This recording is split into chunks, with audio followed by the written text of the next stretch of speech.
Hey guys, welcome back to another episode from mksenglish.com, the website that helps you understand and use real English in professional situations. Well, in all situations, actually. Today's topic is reporting on a project. Whether you're updating your boss, your team, or a client, project reports use very specific, very useful English phrases. Let's learn them in context. When giving an update, you usually begin with a short summary of the project status. You can use useful phrases like this. Listen and repeat, okay? First, let me give you a quick update on the project. Once more, let me give you a quick update on the project.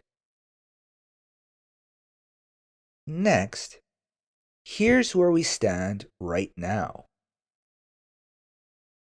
Here's where we stand right now. And last, I'd like to report on our current progress.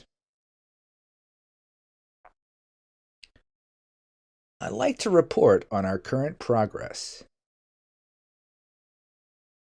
Here's an example of how we can use this. Let me give you a quick update on the project.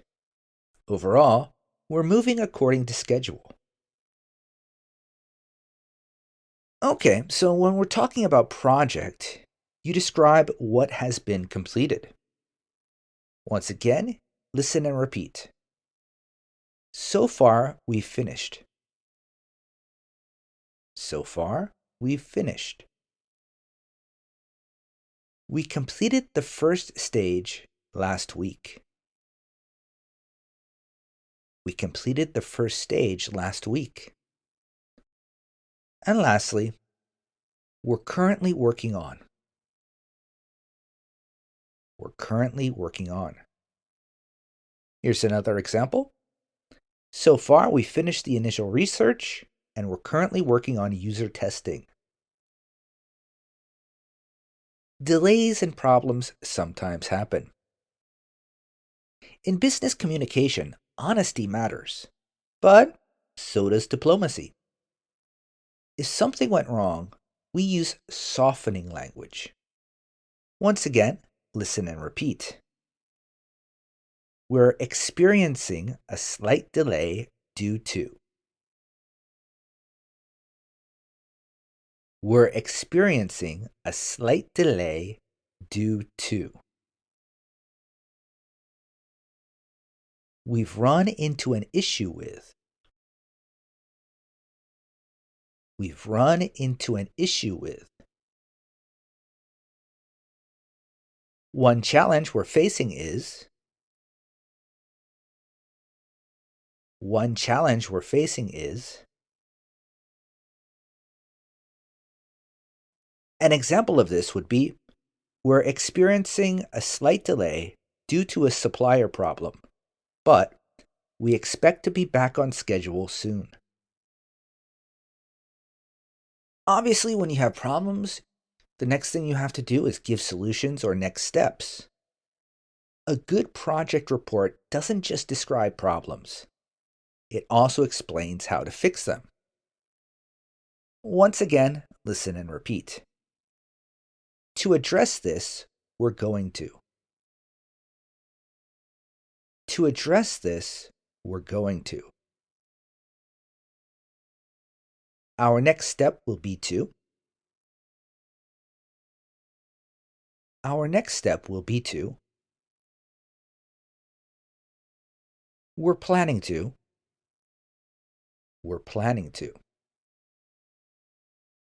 Okay, now let's look at another example. To address this, we're going to switch to a backup supplier. Our next step will be to review the new materials by Friday. Time management is central to project reporting. And some useful phrases for this would be, we expect to meet the deadline. We expect to meet the deadline. The revised deadline is. The revised deadline is.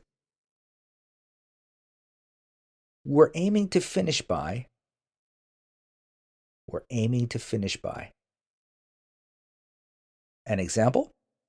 We're aiming to finish by the end of the month, and we expect to meet the deadline. And lastly, we end with a polite offer or invitation. And here's some useful phrases for that. Again, listen and repeat. If you have any questions, let me know. If you have any questions, let me know. I'll share another update next week. I'll share another update next week. And lastly, thanks for your time. Thanks for your time. And an example, I'll share another update next week. Thanks for your time. Okay, so here's a short natural project update using many of today's natural phrases. Let me give you a quick update on the project. So far, we finished the first stage, and we're currently working on the design. We've run into a small issue with the software, but we're working closely with the vendor to fix it. Our next step will be to complete internal testing. We're aiming to finish by the end of the month. If you have any questions, let me know. And that's it for today's lesson. Use these phrases to sound clear, confident, and professional the next time you need to report on a project. And thank you for listening to another episode from mksenglish.com. I'll see you in the next episode.